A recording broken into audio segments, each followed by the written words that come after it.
ഈ അല്പന ഐശ്വര്യം വന്ന അർദ്ധരാത്രി കൊട പിടിക്കുമെന്ന് പറയുന്ന രീതിയിൽ ഇങ്ങനെ നടക്കുമ്പോൾ വളരെ വേദന തോന്നാറുണ്ട്.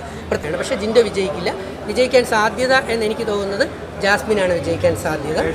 ഇതിന് മുമ്പ് ഉണ്ടായിരുന്നു ചിലർ കുറേ PR വർക്കുകൾ എവിടെ പോയാലും തുമ്മിയാലും തൂറിയാലും ഇറങ്ങുന്ന പലരും വന്നു കഴിഞ്ഞതിന് ശേഷം എന്ത് ചെയ്യുന്നു, അങ്ങ് ഇൻ്റർവ്യൂകളുടെ തകർത്ത് കൊടുക്കുമ്പോൾ ഭയങ്കര ശക്തിയുള്ള കൂട്ടുകെട്ടാണ്. ഒരു കാര്യം എനിക്ക് തോന്നിയത് ഞാൻ പറയാമേ. ഗബ്രി എന്ന് പറയുന്ന മികച്ച മത്സരാർത്ഥിയായിരുന്നു. ഒറ്റയ്ക്ക് കളിച്ചിരുന്നുവെങ്കിൽ അവൻ തന്നെ വിന്നറായി പോവേണ്ട ഒരു മികച്ച മത്സരാർത്ഥിയായിരുന്നു. പക്ഷേ എന്തോ ചില കാരണങ്ങൾ, സാങ്കേതികമായ പ്രശ്നങ്ങൾ, നമുക്ക് രണ്ടുപേർക്കും അറിയാമെന്നുള്ള കുറേ വാഴത്തോപ്പുകളുടെ പ്രശ്നങ്ങൾ ഇങ്ങനെയൊക്കെ കൊണ്ടിട്ട് എന്ത് പറ്റി പാവത്തിന് വിജയിക്കാൻ പറ്റാതെ. അതിലെനിക്ക് വിഷമമുണ്ട്. കാരണം ഒറ്റയ്ക്ക് ഗെയിം മാത്രമല്ല ബിഗ് ബോസ് ഷോ എന്ന് പറയുന്നതാണോ, ഓവറാൾ പെർഫോമൻസ് ആണ്. രാവിലെ എണീച്ച് രാത്രി കിടക്കുന്നത് വരെയുള്ള വായിൽ നിന്ന് വീഴുന്നതും പ്രവൃത്തികളും ചിന്തകളും കളികളും പെർഫോമൻസുകളും വൃത്തിയാക്കലുകളും പല്ലിയേക്കലും കുളിക്കലും അടുക്കളപ്പോക്കും ആഹാര വിളമ്പലും തിന്നലും എല്ലാ സംഗതികളും ഒത്തുചേരുന്ന overall performance of A person. ഇതാണ് വിന്നറായി വരേണ്ടത്. ആ വ്യക്തിയാണ് ഈ കിരീടം ചൂടേണ്ടത്. അല്ലാതെ കുറേ കരഞ്ഞു കാണിച്ച് ഇമോഷണൽ സ്ട്രാറ്റജിയിൽ കാണിച്ച് ഇവിടെ എന്തെങ്കിലും സംഭവിക്കുമ്പോൾ ഓടി ബാത്റൂമിൻ്റെ ക്യാമറയിൽ പോയിരുന്നിട്ട് ആൾക്കാരെ തെറ്റിദ്ധരിച്ചാൽ ഇന്നത്തെ തലമുറ മണ്ടരാണോ? ഒരിക്കലും മണ്ടരല്ല. അവരെ മണ്ടരാക്കുന്ന നമ്മളാണ് മണ്ടരെന്ന് വിശ്വസിക്കുന്ന ആളാണ്. മനസ്സിലായി? അപ്പോൾ അതുകൊണ്ട് അവരൊന്നും ഒറ്റയ്ക്കല്ല കളിച്ചത്. ഇതിനകത്തൊന്നും ആരും ഒറ്റയ്ക്ക് കളിച്ചിട്ടില്ല എന്ന് തന്നെയാണ് എൻ്റെ വിശ്വാസം. ആരും ഒറ്റയ്ക്ക് കളിച്ചിട്ടില്ല. ഏതെങ്കിലും ഒരു മത്സരാർത്ഥിക്ക് എന്തെങ്കിലും പ്രത്യേകമായിട്ടൊരു പ്രിവിലേജ് ബിഗ് ബോസ് കൊടുക്കുന്നു തോന്നുന്നു? കറക്റ്റ്, നല്ല ക്വസ്റ്റ്യനാണ്. സീസൺ 2 എൻ്റെ കൂടെയുള്ള ചില മത്സരാർത്ഥികൾ തന്നെ ഇടയ്ക്ക് ഇൻ്റർവ്യൂ ഇട്ടു. നമുക്കൊന്നും കിട്ടാത്ത പ്രിവിലേജുകൾ ഇതിൽ കുറേ പേർ കിട്ടിയെന്ന്. എനിക്ക് തോന്നിയൊരു കാര്യം ഞാൻ പറഞ്ഞില്ലേ, സത്യം പറയുക എന്നുള്ളതാണ് എൻ്റെ ലക്ഷ്യം. എന്നാലേ എൻ്റെ വാക്ക് എപ്പോഴും നിലനിൽക്കത്തുള്ളൂ. ഈ സീസൺ 6 എടുത്തു പറഞ്ഞു കഴിഞ്ഞാൽ സീസൺ 2 എൻ്റെ കഴുത്തിലൊരു കുരിശുണ്ടായിരുന്നു, ഒരു രുദ്രാക്ഷമാലയുണ്ടായി, പലതും എന്നെ ഇതെല്ലാം അഴിപ്പിച്ചു വെച്ചിട്ടാണ് അകത്തോട്ട് കയറ്റിയത്. ഞാൻ പറഞ്ഞ് മനസ്സിലായോ? എന്നാൽ സീസൺ 6 നമ്മൾ കണ്ടതാണ് പുറത്തുനിന്ന് ചെല്ലുന്ന പാരൻസിൽ കുറച്ച് പേർ ആഹാരം കൊണ്ടുവന്നോട്ടെ, അത് ഞാൻ തെറ്റ് പറയില്ല. പക്ഷേ പുറത്തുനിന്ന് ചെറിയ പാവകളായാലും എൻ്റെ അത്ര പൊക്കമുള്ള വലിയ പാവകളായാലും അതുപോലെ വേറെ വസ്തുക്കളുമായിട്ട് കൊണ്ടുവന്ന് അകത്ത മത്സരാർത്ഥികൾക്ക് കൊടുക്കുമ്പോൾ ഇത് കിട്ടാത്തതും കൊണ്ടുവന്ന് കൊടുക്കാത്ത പാരൻസ് മറ്റ് മത്സരാർത്ഥികളോട് കാണിച്ച ഒരു അനീതിയായിട്ട് എനിക്ക് തോന്നിയിട്ടുണ്ടായിരുന്നു. കൊടുത്ത പാവ എല്ലാവർക്കും കൊടുക്കണം, വേണ്ടേ? സീസൺ 2 എല്ലാവർക്കും പാവ കൊടുത്തു, ശരിയല്ലേ? അതാണ് എനിക്ക് കിട്ടിയ ചിന്നുപ്പാവ. ആ പാവ വെച്ച് ഞാൻ കളിച്ചു. അത് ദൈവം തന്ന വിഷയമാണ്, അല്ല എൻ്റെ കഴിവൊന്നുമല്ല. ജനങ്ങൾ എന്നെ ഇഷ്ടപ്പെട്ടത് ദൈവം തന്ന ഒരു അവസരം മാത്രം. അപ്പോൾ ഈ സീസണിൽ എനിക്ക് ഇഷ്ടപ്പെടാതെ പോയ രണ്ടാമത്തെ ഒരു കാര്യം എന്ന് പറയുന്നത്, പുറത്തുനിന്ന് വന്ന രക്ഷകർത്താക്കളിൽ ചിലർ വന്നിട്ട് അകത്തുള്ള മത്സരാർത്ഥികളുടെ കഴുത്തി കിടന്ന മാലകളെല്ലാം മാറ്റിയിട്ട് പിന്നെ ഇവർ കൊണ്ടുവന്ന മാല ഇട്ട് കൊടുത്തിട്ട് അത്രയൊക്കെ അതെങ്ങനെ ശരിയാണ്? അപ്പം പിന്നെ ഇതൊക്കെ മറ്റ് മത്സരാർത്ഥികളോട് കാണിക്കുന്ന ഒരു അനീതിയില്ല. കാരണം വരാൻ പോകുന്ന സീസണുകളിൽ ഇങ്ങനെയൊന്നും സംഭവിക്കാതിരിക്കുക. കാരണം ഇങ്ങനെയൊക്കെ സംഭവിക്കുമ്പോൾ ഉണ്ടാകുന്ന സംഭവം എന്ന് പറയുന്നത് സീസണിൻ്റെ ക്രെഡിബിലിറ്റിയെ, സീസണിൻ്റെ ബിഗ് ബോസ് ഷോയുടെ ഒരു വിശ്വാസ്യതയെ താഴേക്ക് കൊണ്ടുപോകും. ഈ സീസൺ താഴേക്ക് പോകാൻ പാടില്ല. അത് നിങ്ങൾ ആലോചിച്ച് നോക്കൂ. പുറത്തുനിന്ന് ഒരു രക്ഷകർത്താവ് അല്ലെങ്കിൽ ഒരു ടീം വന്നിട്ട് അവരുടെ ആൾക്കാർക്ക് വേണ്ടി പുറത്തുനിന്ന് പൂജിച്ച മാലകളോ അല്ലെങ്കിൽ ഏതെങ്കിലും തരത്തിലുള്ള സാധനങ്ങളോ ഒരു ബലമുള്ള വസ്തുവോ കൊടുത്തിട്ട് പോകുമ്പോൾ ബാക്കി 12 പേര് 15 പേര് അവിടെ ഉണ്ടാകുമ്പോൾ അവർക്ക് കൊടുക്കാൻ ആരും ഇല്ലാതെ വരുമ്പോഴത്തേക്ക് എന്നെപ്പോലെയൊക്കെ അനാഥമായി കയറി വന്ന ആൾക്കാർക്ക് സ്വാഭാവികമായിട്ട് വേദനയും വിഷമം ഉണ്ടാവുകയില്ലേ? നിങ്ങൾ വെറുതെ പിടിക്കരുത്. നിങ്ങൾ മുമ്പോട്ട് കയറിയാണ്. അത് പാടില്ല. കൊടുക്കുന്നെങ്കിൽ എല്ലാവർക്കും കൊടുക്കണം, അല്ലേ? കൊടുക്കുന്നെങ്കിൽ എല്ലാവർക്കും കൊടുക്കണം. കൊടുത്തില്ലെങ്കിൽ ബിഗ് ബോസ് ഡയറക്ടേഴ്സ് എന്ത് ചെയ്യരുത്, അങ്ങനെ പ്രത്യേകിച്ച് താല്പര്യമുള്ളവർക്ക് മാത്രമായിട്ട് ഒരു ബലത്തിൻ്റെ സാധനവും കെട്ടിപ്പിടിച്ച് കിടക്കാൻ വേണ്ടിയുള്ള വലിയ പാവകളോ അല്ലെങ്കിൽ ഈ സാധനങ്ങൾ കൊടുക്കരുത്. ഞാൻ ഇന്നലെ കൂടെ നോക്കിയെടുത്ത് മാറ്റിയിട്ടുണ്ടാവും. യഥാർത്ഥത്തിൽ ബിഗ് ബോസ് അത് അവിടുന്ന് മാറ്റേണ്ടതായിരുന്നു. അതെനിക്ക് ഒരു ന്യായമായിട്ട് നീതിയായിട്ട് എനിക്ക് തോന്നിയില്ല. കാരണം ബൈബിൾ പറയുന്നു നീതിബോധമുള്ളവനോടൊപ്പം. ബിഗ് ബോസ് ഇറങ്ങിയ കുറച്ച് കണ്ടസ്റ്റന്റുകൾ ബിഗ് ബോസിനെ പറ്റിയിട്ട് കുറച്ച് സ്റ്റേറ്റ്മെന്റ് കൊടുത്തിട്ടുണ്ടായിരുന്നു. അവിടെയാണ് അനീതി മറ്റൊരെണ്ണം ഞാൻ കണ്ടത്. എന്താന്ന് പറയാം, നമുക്കിപ്പം ഒരാളുടെ പേരൊക്കെ എടുത്ത് മാറ്റാം. ഞങ്ങളെപ്പോലുള്ള സീസൺ 1, സീസൺ 2, സീസൺ 3 ഒക്കെയാണെന്ന് തോന്നുന്നു. സീസൺ 4 വരെയും പുറത്തിറങ്ങിയിട്ട് സീസൺ 4 ഞാൻ മാറ്റി നിർത്തുന്നു. സീസൺ 3 വരെയാണെന്ന് തോന്നുന്നു. എന്തായാലും ഞങ്ങൾക്ക് പുറത്ത് വന്നിട്ട് എഗ്രിമെൻ്റ് പ്രകാരം 6 മാസം കുറേ മാസങ്ങൾ ഒരു ചാനലിനോ ഒരു യൂട്യൂബിനോ ഒരു ഇൻ്റർവ്യൂ പോലും കൊടുക്കാൻ പാടില്ല എന്നാണ്. അതിപ്പോഴും അപ്പോഴും അങ്ങനെ തന്നെയാണ് നിലനിൽക്കുന്നതാണ് എൻ്റെ വിശ്വാസം. പക്ഷെ നിങ്ങൾക്കിപ്പോൾ അറിയാം, ഇപ്പോൾ ഇറങ്ങുന്ന പലരും വന്നു കഴിഞ്ഞതിന് ശേഷം എന്ത് ചെയ്യുന്നു, അങ്ങ് ഇൻ്റർവ്യൂകളുടെ തകർത്ത് കൊടുക്കുമ്പോൾ അത് അത്ര ശരിയായിട്ടുള്ള പ്രവണതയാണോ? അത് തടയാനും അത് നിർത്തലാക്കാനും നിങ്ങൾക്ക് കിട്ടുന്ന വരുമാനം തടയാനല്ല ഞാൻ ശ്രമിച്ചത്. വെളിയിലിറങ്ങിയിട്ട് വായി തോന്നിയതൊക്കെ വിളിച്ചു പറയുക എന്ന് പറയുമ്പോൾ അതൊരു കൊതിക്കറിവായിട്ട് എനിക്ക് തോന്നാറുണ്ട്. ഞാൻ പറഞ്ഞ് മനസ്സിലായോ? ഞാനും പുറത്തായ ആളാണ്. അല്ലെങ്കിൽ പുറത്താക്കിയ ആളാണ്. എനിക്ക് കൊതിക്കറിവൊന്നുമില്ല. നമ്മൾ ഗെയിമിൻ്റെ ഭാഗമായി കളിച്ചു, അത് ചില സംഭവങ്ങൾ സംഭവിച്ചു, പുറത്തായി, സന്തോഷം. ഈ നാൾ ഇതുവരയ്ക്കും ഞാൻ ബിഗ് ബോസിനോ ഷോയ്ക്കോ ഏഷ്യാനെറ്റിനോ രാജേട്ടനോ അതിന് ഒരു കുറ്റം പോലും എങ്ങ് പറഞ്ഞിട്ടില്ല. ഉണ്ടോ? ഇല്ല. അപ്പോൾ കുറേ പേര് പറഞ്ഞു ഞാൻ അവരെ ഓച്ചാനിച്ചിരിക്കും. അങ്ങനെയാണെങ്കിൽ ഞാനിപ്പോൾ ഈ ഷോയിലുണ്ടായ കുറവുകളെ ചൂണ്ടിക്കാണിക്കണോ? ഒരിക്കലും വേണ്ട. അതുകൊണ്ട് പുറത്തിറങ്ങിയ ആൾക്കാർക്കുള്ള ഈ ഇൻ്റർവ്യൂ കൊടുക്കലുകളും ഇപ്പം കണ്ട ഒരു വെള്ളം ചേർക്കലിൻ്റെ ഭാഗമായി ഈ സീസണിലാണ് അത് കൂടുതലായിട്ട് വന്നതെന്ന് എനിക്ക് തോന്നുന്നു. അതും ബിഗ് ബോസ് അധികൃതർ നിയന്ത്രിക്കേണ്ടതാണ്. ചേട്ടാ, ഈ പറഞ്ഞ അലിഗേഷൻസിലൊക്കെ എന്തെങ്കിലും കടമുള്ളതായിട്ട് തോന്നുന്നുണ്ടോ? ഏത് അലിഗേഷൻ? ഈ അഖിൽമാരാർ പറഞ്ഞ ഞാൻ ചോദിക്കട്ടെ, ഇപ്പോൾ കഴിഞ്ഞ കുറേ ദിവസം കൊണ്ട് നമ്മൾ ഷോയെക്കുറിച്ചാണോ പറയേണ്ടത്, ഏതെങ്കിലും ഒരു വ്യക്തിയുടെ പേരെക്കുറിച്ചാണോ? ഈ വ്യക്തി ഇപ്പം ഞാൻ പറയട്ടെ, ഇപ്പം കഴിഞ്ഞ ദിവസം ഒരു സിനിമയുടെ ഒരാളിനെ കുറിച്ച് ഉള്ളൊരു ഇഷ്യൂ, ഇപ്പം കേസിൻ്റെ സംഭവത്തും അങ്ങനെ പോയി. ആ കുട്ടി ചെയ്തത് എന്താണ്? അന്തസ്സായിട്ട് പോലീസ് സ്റ്റേഷനിൽ കൊണ്ടുവന്ന് കേസ് കൊടുക്കുകയല്ലേ ചെയ്തത്, അല്ലേ? അപ്പം എന്തെങ്കിലും ഒരു ഇഷ്യൂ ഉണ്ടായാൽ ഒന്നുകിൽ പ്രതി ഏത് വാദി ഏതെന്ന് വ്യക്തമായി പറയണം, അല്ലേ?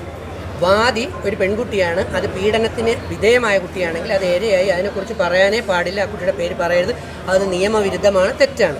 ഓക്കെ, ശരിയല്ല? ശരിയാണ്. പക്ഷെ പ്രതികളുടെ പേര് പറയാമല്ലോ. പ്രതികളുടെ പേര് പറയാം. അപ്പോൾ ഏഷ്യാനെറ്റിലെ മുൻനിര ആൾക്കാർ, ബിഗ് ബോസിലെ മുൻനിര ആൾക്കാർ, പ്രമുഖർ എന്നൊക്കെ പറയുമ്പോൾ അതിനകത്ത് ജോലി ചെയ്യുന്ന എല്ലാവരുടെയും മുഖത്തേക്കല്ലേ ഈ വിരൽ ചൂണ്ടപ്പെടുന്നത്? അല്ലല്ല, പേരുകൾ പറഞ്ഞില്ല ഇതുവരെയ്ക്കും. എവിടെയെങ്കിലും പേര് പറഞ്ഞോ? തലപ്പത്തുള്ള പ്രമുഖരായിട്ടുള്ള കുറേ പേര് ഞാൻ അറിഞ്ഞ. അങ്ങനെ അതുപോലെ തന്നെ ഈ കയറുന്നതിൽ പുതിയ ആൾക്കാർ അല്ലെങ്കിൽ ജൂനിയേഴ്സ് എന്ന് പറയുന്ന ഏതെങ്കിലും പെൺകുട്ടികളെ ഉദ്ദേശിച്ചോ സ്ത്രീകളെ ഉദ്ദേശിച്ചോ ആവട്ടെ, അങ്ങനെ വരുമ്പോൾ ഇനി കയറാൻ പോകുന്ന ജൂനിയേഴ്സിനെ നമ്മളിൽ കുറേ പേര് നോക്കുന്ന കണ്ണ് ഏത് കണ്ണിലൂടെ ആയിരിക്കും? ഇങ്ങനെ ആയിരിക്കും അല്ലേ കയറിയത്, അങ്ങനെ ആയിരിക്കും. അപ്പോൾ അതൊരു തെറ്റിദ്ധാരണ പരത്തുന്നതല്ലേ? ആണോ അല്ലയോ? അത്രേ ഉള്ളൂ. അപ്പോൾ പ്രതികളുടെ പേരെങ്കിലും പറയണ്ടേ? അതുകൊണ്ട് ഞാനൊരു കാര്യം നിങ്ങളുടെ മുമ്പ് വെച്ച് ഫൈനലൈസ് ചെയ്യും. ഇത് ലാസ്റ്റായിട്ട് ഞാൻ ഈ ഒരു വിഷയത്തെക്കുറിച്ച് പറയുകയാണ്. ഒന്നുകിൽ ഈ വിഷയം ഉദ്ധരിച്ച ആ ആള് തന്നെ പ്രതികളുടെ പേരെങ്കിലും പറയണം, അല്ലെങ്കിൽ എന്ത് ചെയ്യണം, ഈ ആള് തന്നെ വാദിക്ക് വേണ്ടി സമൂഹത്തിലിറങ്ങി നിയമ നടപടികൾ നടത്തി അവർക്ക് എന്ത് നീതി വാങ്ങിച്ചു കൊടുക്കണം, അല്ലേ? ശരിയാണോ തെറ്റാണോ? അല്ലാതെ സ്വന്തം യൂട്യൂബിലേക്ക് വന്നിരുന്ന് ചുമ്മാ ആൾക്കാരെ വിളിച്ചു വരുത്തി അല്ലെങ്കിൽ എപ്പോഴും ഒരു ലൈറ്റ് നിൽക്കാൻ വേണ്ടി ആര് ചെയ്താലും. ഇപ്പോൾ ഞാൻ നേരത്തെ തന്നെ പറഞ്ഞു, ഈ ഷോ കഴിഞ്ഞിറങ്ങി ഇതിന് മുമ്പും ഉണ്ടായിരുന്നു ചിലർ കുറേ PR വർക്കുകൾ, എവിടെ പോയാലും തുമ്മിയാലും തൂറിയാലും തുമ്മിയാലും ചീറ്റിയാലും അല്ലെങ്കിൽ ഛർദ്ദിച്ചാലും അങ്ങോട്ട് പോയാലും ഇങ്ങോട്ട് പോയാലും കുറേ PR വർക്കുകളെയും കൊണ്ട് കിടന്നിട്ട് ഇങ്ങനെ ഈ അല്പന ഐശ്വര്യം വന്ന അർദ്ധരാത്രി കൊട പിടിക്കുമെന്ന് പറയുന്ന രീതിയിൽ ഇങ്ങനെ നടക്കുമ്പോൾ വളരെ വേദന തോന്നാറുണ്ട്. മന്ത്രിയൊക്കെ ആയിട്ട് വരേണ്ട, ചുമ്മാ വായി തോന്നുന്നു പറഞ്ഞുകൊണ്ട് നടക്കരുതെന്നുള്ള അനിയന്മാരെ പോലെയുള്ള ആ സ്നേഹം കൊണ്ട് അവർക്കൊക്കെ വേണ്ടി ഞാൻ വീഡിയോ ഇട്ടിട്ടുള്ളതാണ്, ഓർമ്മയുണ്ടല്ലോ, അല്ലേ? ഇവരൊക്കെ നിന്നപ്പോൾ ഞാൻ വീഡിയോ ഇട്ടതും സപ്പോർട്ട് ചെയ്യുന്ന ആൾക്കാരാണ്. അതുകൊണ്ട് ഇനി ഇവരുടെ കാര്യത്തെക്കുറിച്ച് ഞാൻ ഇന്ന് ഈ നിമിഷം കൊണ്ട്, ഇന്ന് മെയ് 31 നാളെ ജൂൺ 1 മുതൽ ഈ ഒരു വിഷയത്തെക്കുറിച്ച് ഇനി ചർച്ച ചെയ്യുന്നതല്ല. ഇനി 2, ഇത് തെറ്റാണ് എന്ന് തെളിയിക്കേണ്ട ബാധ്യത ആർക്കുണ്ട്? ഏഷ്യാനെറ്റ് എന്ന് പറയുന്ന ചാനലിനും ബിഗ് ബോസ് എന്ന് പറയുന്ന ഡയറക്ടർമാർക്ക് അതിൻ്റെ ഡയറക്ടേഴ്സിനും ഉണ്ട്. ശരിയല്ലേ? അപ്പോൾ ഒന്നുകിൽ അവർ ഈ പറഞ്ഞ ആരോപണം തെറ്റാണ് എന്ന് തെളിയിക്കാനായിട്ട് മുന്നിട്ടിറങ്ങണം. ശരിയല്ലേ?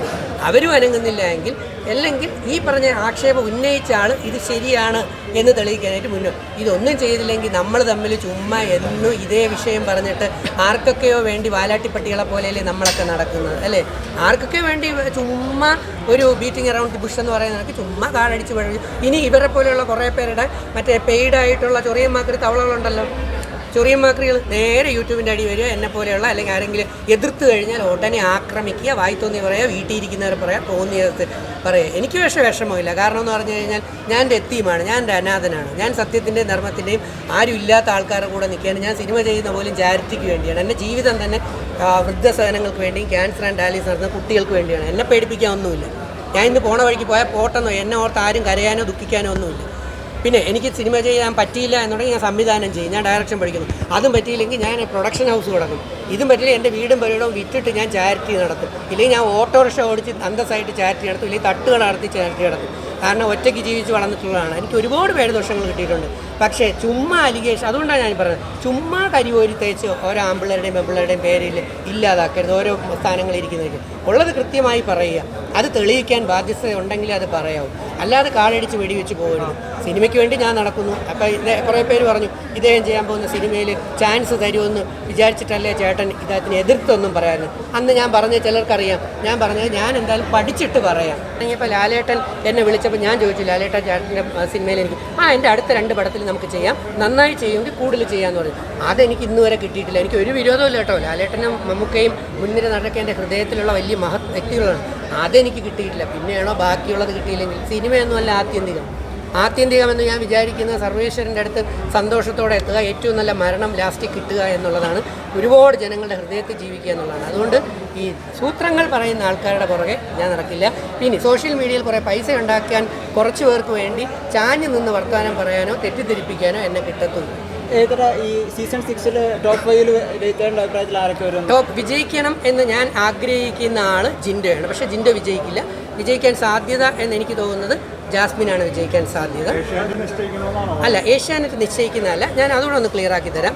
ഇപ്പോൾ ജിൻഡോ ഇപ്പോൾ കഴിഞ്ഞ ദിവസം 10 പേരുടെ ലാലേട്ടൻ ചോദിച്ചു ഹാർഡ് വർക്ക് ചെയ്യുന്നവരാരാന്ന് ചോദിച്ചു, അല്ലേ?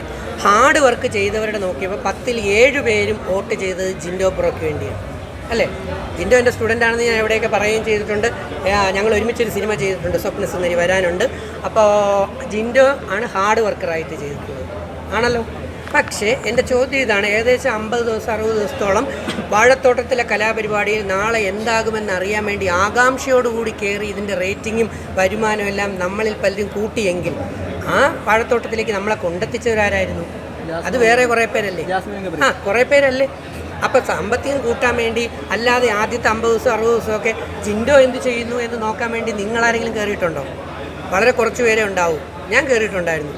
പക്ഷേ ഞാൻ റിവ്യൂ ചെയ്യുന്ന ആളാണ്. എൻ്റെ യൂട്യൂബിനകത്ത് ഞാൻ 3-4 ഇട്ടുള്ളൂ, പിന്നെ ഞാൻ നിർത്തി. കാരണം നെഗറ്റീവ് പറഞ്ഞുള്ള കാശ് ഉണ്ടാക്കണ്ടെന്ന് വെച്ചു. അത് അധർമ്മത്തിൻ്റെ പരിണാമമായിട്ട് എനിക്ക് ഫീൽ ചെയ്തുകൊണ്ട് ഞാൻ സത്യവിശ്വാസിയായതുകൊണ്ട് അത് നിർത്തി, അത്രയേ ഉള്ളൂ. അപ്പം അതുകൊണ്ട് റേറ്റിംഗ് കൂട്ടിക്കൊടുത്ത ആൾക്കാരെയാണ് കൺസിഡർ ചെയ്യുന്നതെങ്കിൽ, മനസ്സിലായില്ലേ? താങ്കൾക്കൊരു ഹോട്ടലുണ്ട്, അവിടെ എന്നെ പണിക്ക് കൊണ്ട് നിർത്തിയേക്കാണ്. ഞാൻ കയറിയ പണി ചെയ്യാൻ തുടങ്ങിയോടെ ആൾക്കാർ വരുന്നില്ല എങ്കിൽ, അതല്ല ഞാൻ പണി ചെയ്യാൻ തുടങ്ങിയപ്പോൾ ആൾക്കാർ ഒരുപാട് വന്നു തുടങ്ങുമെങ്കിൽ എന്നെ നിലനിർത്തൂലേ, അല്ലേ? സോ എക്സ്പെക്റ്റ് അൺഎക്സ്പെക്റ്റഡ് എന്ന് പറയുന്ന പോലെ ഈ 2 സാധ്യതയുണ്ട്. ഇനി അതിനെപ്പോലെ നല്ല മികച്ച മത്സരാർത്ഥികൾ പലരും പുറത്തായില്ലേ? അവരൂടെയൊക്കെ ഉണ്ടായിരുന്നെങ്കിലോ? അപ്പോൾ ഈ സീസണിൽ മാറ്റിപ്പിടിക്കാമെന്ന് പറഞ്ഞ് ഈ റൂമുകൾ തിരിച്ചതിൽ കുറച്ച് മിസ്റ്റേക്ക് പറ്റിയതായിട്ട് എനിക്ക് തോന്നി. യഥാർത്ഥത്തിൽ ഈ പവർ റൂമൊക്കെ ആദ്യത്തെ 50 ദിവസം കൊണ്ട് തീർക്കണമായിരുന്നു. 50 ദിവസം ഗ്രൂപ്പ് കളി, അതിലൂടെയാണ് ഗ്രൂപ്പ് വന്നത്, ശരിയല്ലേ? നിങ്ങൾ വല്ലതും കാണുന്നുണ്ടോ? ഇത് ചുമ്മാ എന്നെപ്പോലുള്ളവരെ ചോദിച്ചിട്ട് ഉത്തരം പറയിപ്പിച്ചിട്ട് കോൺട്രവേഴ്സി ഉണ്ടാക്കണം. ഒരു കോൺട്രവേഴ്സിക്കും ഇല്ല, സത്യത്തിൻ്റെ കൂടെ നിൽക്കത്തുള്ളൂ ഞാൻ. 50 ദിവസം കഴിഞ്ഞതിന് ശേഷം എന്ത് ചെയ്യണോ, ഇൻഡിവിജ്വൽ കളിയാക്കി മാറ്റിയിരുന്നുവെങ്കിൽ ഇത്രത്തോളം ഗ്രൂപ്പിസമായിട്ട് സാധനം പോവുമായിട്ടെന്ന് തോന്നുന്നില്ല. പക്ഷേ എന്തായാലും ഒരുപാട് കുട്ടികൾ, ഒരുപാട് പാരൻസ് ഇന്ന് രാവിലെ പോലും സത്യസന്ധമായി പറയുന്ന ഒരു രക്ഷകർത്താവ് എന്നോട് പറഞ്ഞാണ്, സാറേ വളരെ ലോ ലെവലിലേക്ക് കാര്യങ്ങൾ പോയി, അതുകൊണ്ട് ഇപ്പോൾ നമ്മൾ കാണാറില്ല എന്നല്ല. അതൊക്കെ മോശമാണ്. കൂടാതെ ഈ ചിലർ ഇങ്ങനെ കയറി അലിഗേഷനോ അല്ലെങ്കിൽ മോശപ്പെട്ട കഥയും കൂടെ പറയുമ്പോൾ ബാക്കിയുള്ള പ്രേക്ഷകരൂടെ താഴേക്ക് പോകത്തില്ലേ? അതുകൊണ്ട് ബിഗ് ബോസ് ഷോ താഴെ പോകാൻ പാടില്ല, അത് ഉയർന്നു തന്നെ നിൽക്കണം, അത് ഏറ്റവും ഗംഭീരമായി തന്നെ നിൽക്കണമെന്ന് ആഗ്രഹിക്കുന്നതാണ്. ഷോയ്ക്ക് പുറത്ത്